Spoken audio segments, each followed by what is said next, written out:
Assalamualaikum dan selamat sejahtera. Teruskan belajar bersama cikgu dalam latihan berfokus graf gerakan. Ini merupakan soalan format baharu Matematik A SSM SPM 2021.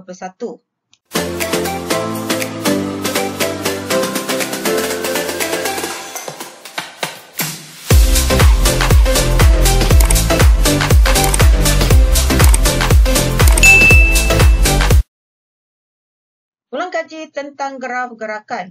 Okey, graf yang pertama ialah graf jarak masa.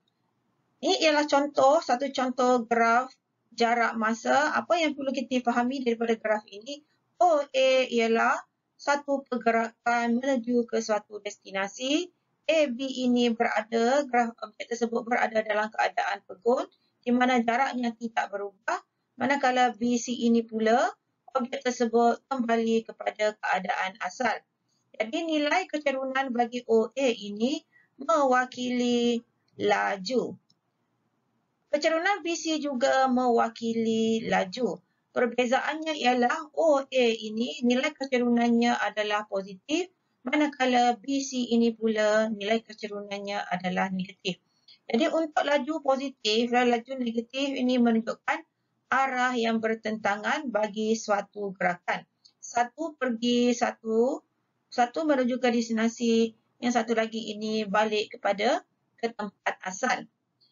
Graf yang sebelah ini menunjukkan satu contoh pergerakan objek di mana di sini laju bagi satu jam yang pertama nilai kecerunannya adalah sama, iaitu 50 dibahagikan dengan 1 nilainya adalah 50, iaitu laju satu jam yang pertama ialah 50 km per jam. Begitu juga dengan kelajuan bagi satu jam yang terakhir juga 50 km per jam. Jadi kelajuannya adalah sama. Cuma untuk OA ini perlu diletakkan. Ini ialah 50 ditulis 50 km per jam. Manakala untuk BC ini ditulis negatif 50 km per jam. Formula laju purata ialah jumlah jarak dibahagikan dengan jumlah masa. Graf yang kedua ialah graf laju masa.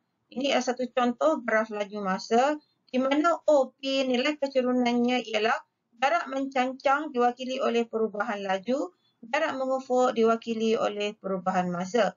Perubahan laju dibahagikan dengan perubahan masa dipanggil kadar perubahan laju terhadap masa ataupun kita panggil juga sebagai pecutan. Jadi untuk garis OP nilai kecerunannya adalah positif, di mana laju akhir adalah lebih tinggi daripada laju awal. Ini bermaksud berlakunya pecutan. Untuk garis PQ pula, kalau kita lihat di sini, kelajuannya adalah sama, iaitu lajunya adalah seragam. Untuk garis QR pula, ini ialah garis lurus ini, nilai kecerunannya adalah negatif. Ini bermaksud laju akhir lebih rendah daripada laju awal. Jadi nilai kecerunannya adalah negatif. Ini bermaksud berlakunya nyah pecutan. Untuk mencari laju purata, jumlah jarak dibahagikan dengan jumlah masa. Dan untuk mencari jarak bagi graf laju masa daripada formula, laju ialah jarak dibahagikan dengan masa, manakala jarak ialah laju dijarakkan dengan masa. Ini bermaksud untuk mencari jarak, kita perlu mengira laju dijarakkan dengan masa, iaitu luas di bawah graf. Kita mulakan dengan contoh soalan SPM Matematik A SSM. Ini merupakan soalan kertas 2 bahagian A.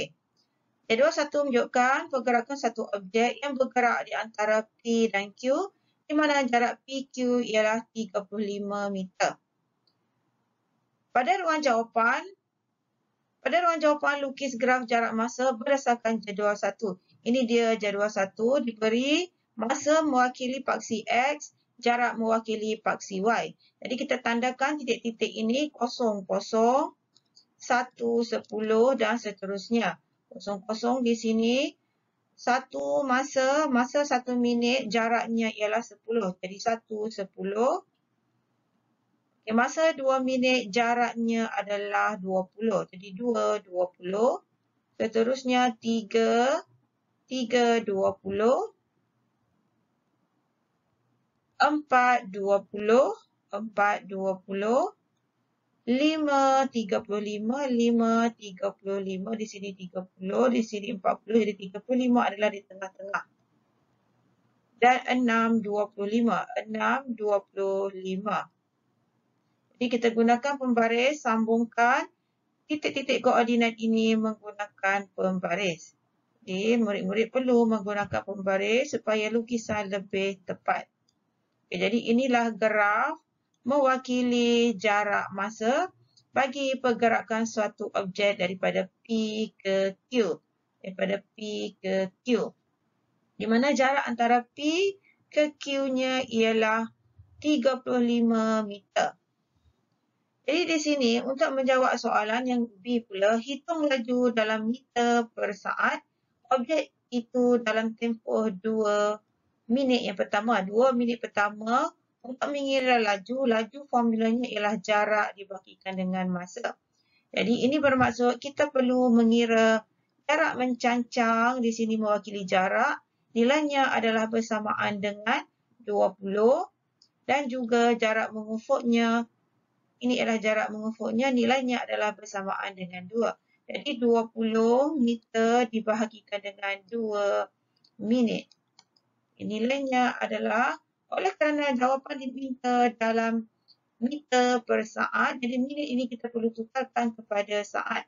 1 minit bersamaan dengan 60 saat, manakala 2 minit ialah 2 didarabkan dengan 60 bersama 120 saat.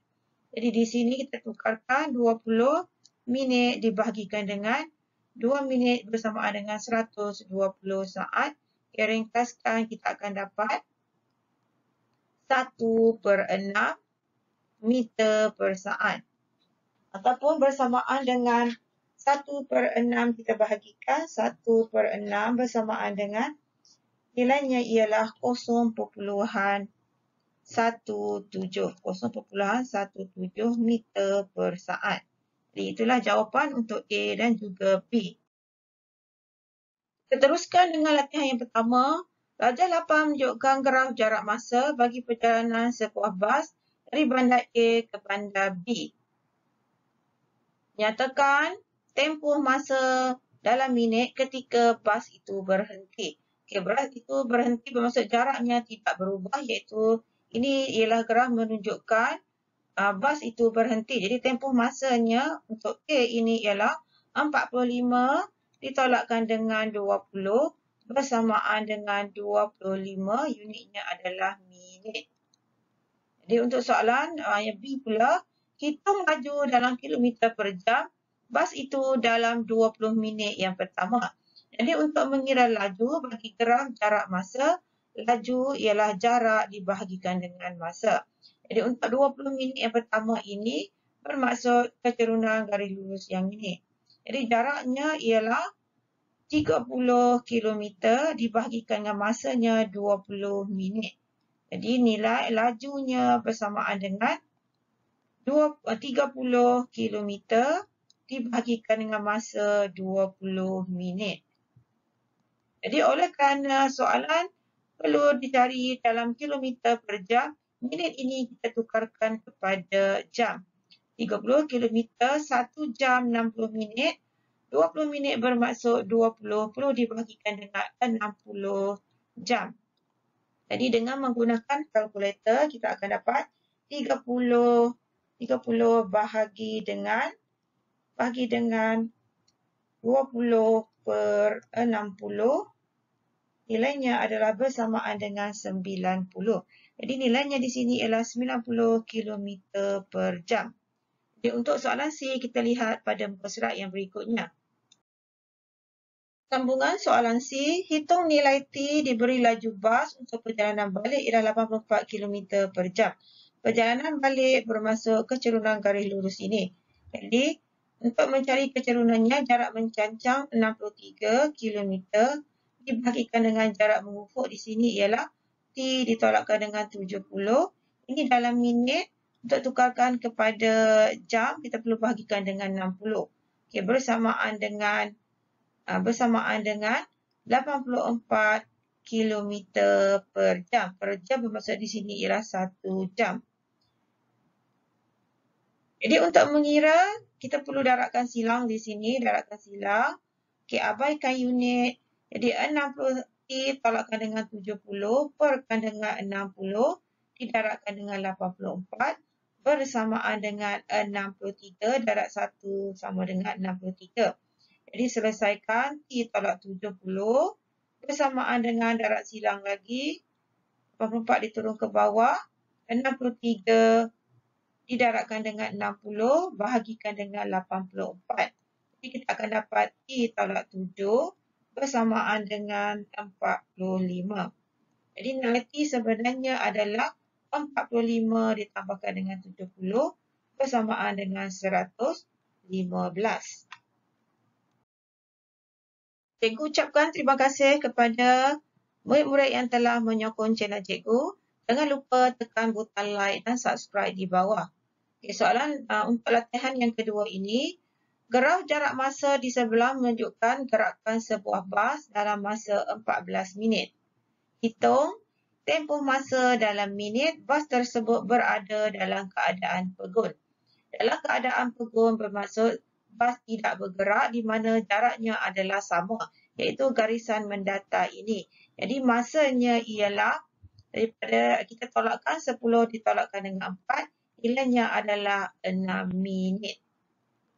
Inilah tempoh masa bas itu berada dalam keadaan pegun. Jadi untuk soalan yang B pula, B, kadar perubahan jarak terhadap masa untuk 4 minit yang terakhir. 4 minit yang terakhir bermaksud kecerunan garis lurus ini. Jadi untuk mengira kecerunan, jarak mencancang, kita bentukkan segitiga. Jarak mencancang di sini ialah 10 ditolakkan dengan 6. Dibahagikan dengan masa di sini ialah 14 ditolakkan dengan 10. Jadi nilainya bersamaan dengan 4 kilometer dibahagikan dengan 4 minit. Oleh kerana soalan minta dalam kilometer per jam, 4 minit ini kita tukar kepada jam. Kita akan dapat 4 dibahagikan dengan 4 kilometer dibahagikan dengan 4 perkan dengan 60 jam. Jadi nilainya adalah bersamaan dengan 60 km per jam. Untuk soalan C, kita akan lihat pada muka surat yang berikutnya. Sambungan soalan bahagian C. Kira laju purata untuk tempoh 14 minit dalam kilometer per jam. Jadi untuk kira laju purata, formulanya ialah jumlah jarak dibahagikan dengan jumlah masa. Jadi jumlah jarak di sini kita lihat ini ialah satu hala. Jaraknya ialah 10 km dan masanya ialah 14 minit. Jadi untuk menukarkannya kepada kilometer per jam, 10 km kekalkan. Manakala 14 minit ini, 14 minit nak tukar kepada jam, kita bahagikan dengan 60. Jadi di sini dibahagikan akan dapat nilainya ialah 42.6/7 km per jam. Ataupun jawapan tepat kepada 2 tepat perpuluhan, nilainya bersamaan dengan 42.86 km per jam. Selesai video siri pertama berkaitan dengan tajuk latihan berfokus graf gerakan. Jumpa lagi dalam video berikutnya. Teruskan menyokong cikgu dan sebarkan video ini kepada seberapa ramai rakan anda.